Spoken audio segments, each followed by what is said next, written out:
When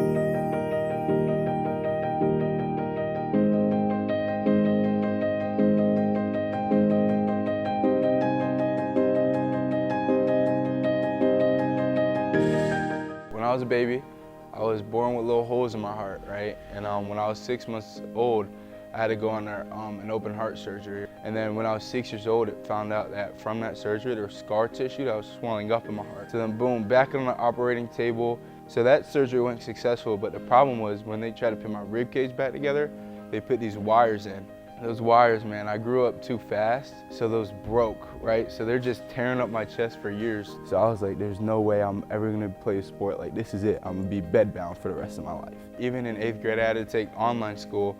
And then midway through the year, I went under an MRI, and then they finally found the wires after a few years, and they took it out. And it was like a breath of fresh air. And now I'm perfectly healthy, A-OK, and can go out and go ball out on Friday nights, which is absolutely amazing. Honestly, when it comes to a big reading test, I used to always psych myself out, and especially with some of my learning disabilities, like it's really hard for me to read. Having teachers sit there and help me in getting me to understand and comprehend words and pick apart different things and not skip over to the next thing real quick, and having extended time, really having the ability to learn at my own pace is what has really helped me a lot. School isn't just okay, let's compete for this A, right? It's a more, what knowledge can you absorb? Make the world a better place, honestly, right? What special things can you bring to the table? And that's what having those support facilitators have helped me see what I'm special at. Mr. Riga, he has been through there like step by step since my freshman year to senior year. And he's a football coach, but he's also a support facilitator. So he first saw me in the hallway and said, "Hey buddy, you're kind of big, you should come out to football," right? Because I played soccer my entire life. He's like, "Josh, let's look at this classroom piece." And he just sat down and expressed the importance of it. And then he was able, "Josh, you're failing this test. Why?" I'm like, "Man, I'm trying to chase everybody in the class. Everybody's turning their tests in before me. So I'm just bubbling C and turning it in."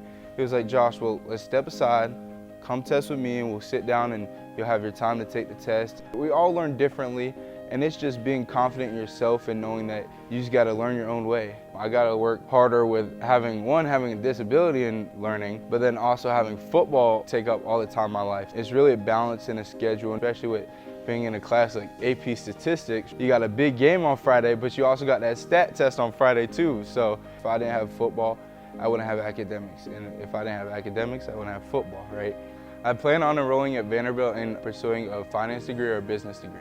One thing I'm thinking about is maybe coaching, and then starting a whole business around that. When I went on campus, they said, "Josh, look, we know what you have and we're gonna work through it, and you're gonna prosper here at the school, even though it's challenging, right? But it's still gonna work through me," and they believe in me. The way that academics can change your life is amazing, honestly. Even though football is a big piece of my life right now, that academic piece to fall on is huge.